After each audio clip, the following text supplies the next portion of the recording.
Hi, I'm Shelly with Gilbert Marketplace, and today I'm going to show you a quick tutorial on these cute little primitive flowers. You can make them out of any fabric. They're super easy. So, a lot of people asked about them, and I thought, hey, I can show you how to do it. So, best to just find something that you can make your circle with.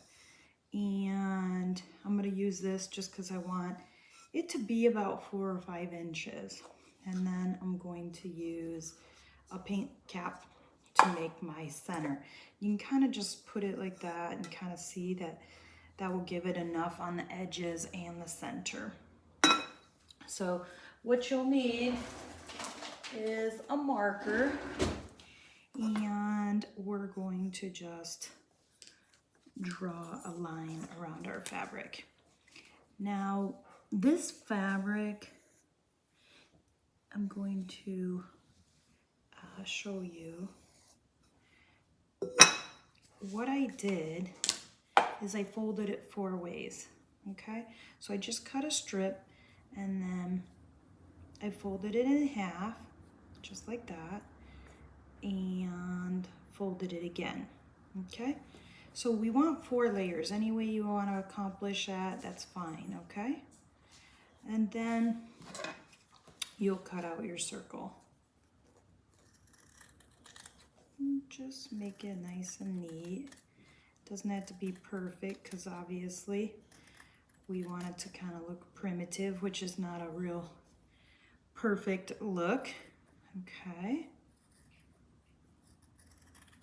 These are really cute. You could use them just for staging. You can use them as dough bowl fillers in your little trays, all kinds of different little places. You could even string beads on them and make them your beads. You could do lots of fun little things with that. Okay, so now we have 4 circles. 1, 2, 3, 4.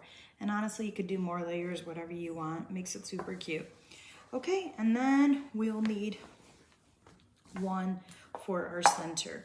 These are just scrap fabrics that I had, so just use what you have. Obviously, you kind of need 2 that somewhat work together.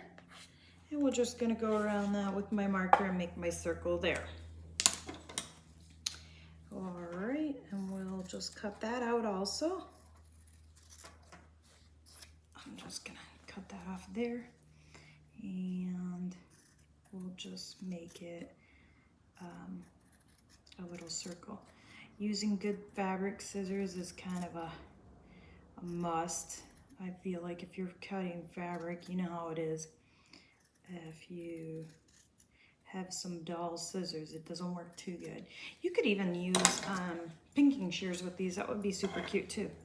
All right, so we're going to then set that right in the center. And honestly, you want to try to get it as centered as you can. Just eyeball it. I can see for some reason these are not in a nice circle, but we could trim it later if we need to. Okay, so once you have your circle there, you're going to take your needle and thread, okay? You do need to have some basic sewing skills. That's not very difficult. What I do is, and really probably you should try to get a little bit more coordinating thread, but you know what? I didn't even think about that today. I usually always use white for what I do, and so really a cute little brown would have worked better, but you won't really see it, so it's going to be all right. And of course, you're going to thread your needle. Now, what I do is I give myself a decent amount. You fold it in half, okay? And then just cut your thread, and we're done with the thread. Then I just kind of take and go around my finger a couple times and roll it, and that makes my knot. So now I have a knot. I'm just going to cut this little extra string off here. Okay, so then the next thing we're going to do is just a simple, we're going to start on the back and poke through.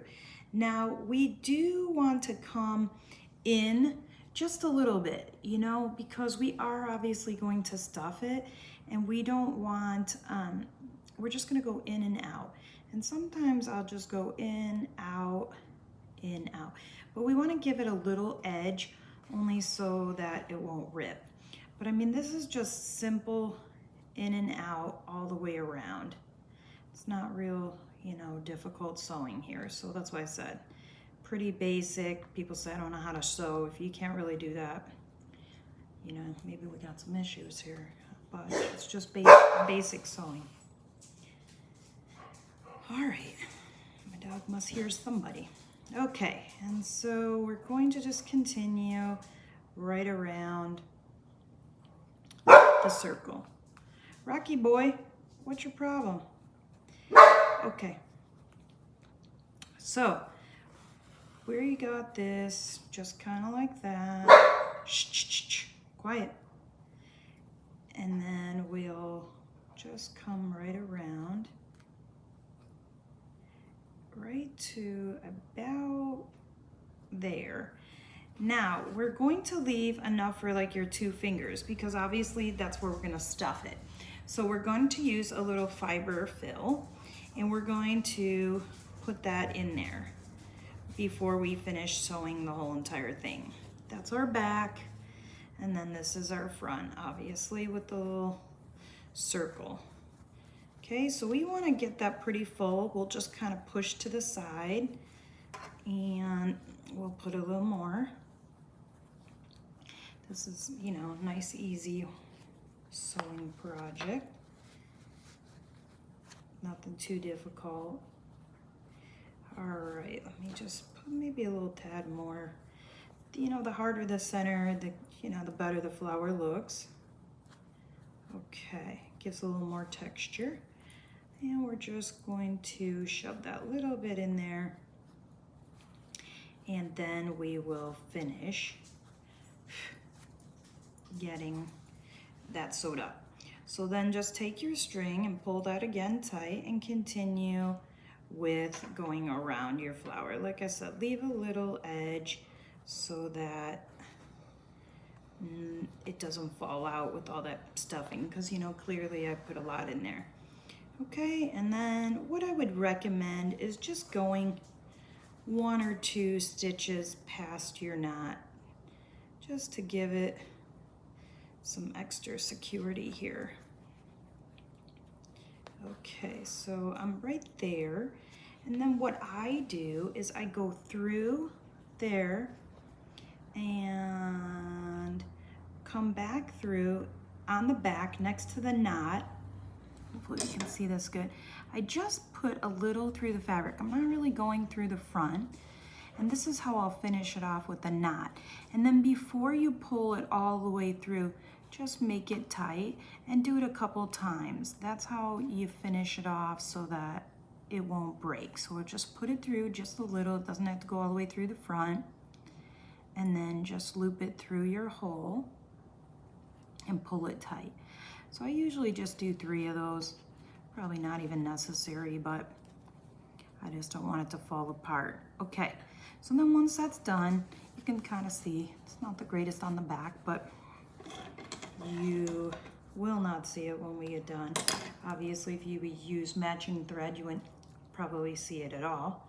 I can use this a little bit later, so I'll just knot it and put it back on my thing. Okay, so then what we're going to do to finish this cute little flower is you are going to just snip these edges. So we're just gonna go, and we're not gonna go all the way to the orange, but pretty close. And you're just going to, you know, eyeball it, making little slits all the way around. Just like this. It's super easy, guys. If I can do it, you can do it. Okay, so we're just cutting all the way through all 4 of those, and that's kind of going to give us our petals, obviously. All right. Okay, so now you have this really cute little flower. Now, how I get it to look fringed and gringed and primitive is literally throw it in the wash machine. That's all you're gonna do is throw it in the wash machine, and once you're done, it's gonna come out like this, little phrase and all kind of curly. that's how it's gonna work. Hey guys, this is that simple, making these little cute little flowers that you can use in your little trays and dough bowls. You could, like I said, string some beads on it, make it a little tassel on the end of your farmhouse beads. You can use them on packages. You can do a lot of different things with them. They're just cute little flowers. Hey everybody, again, it's Shelly, and you can follow me on Hoe and Talk. If you'd like to see my next tutorial, hit the subscribe button with the bell and it will notify you when I come on next. Hey, thanks for watching, and everybody have a great Thursday.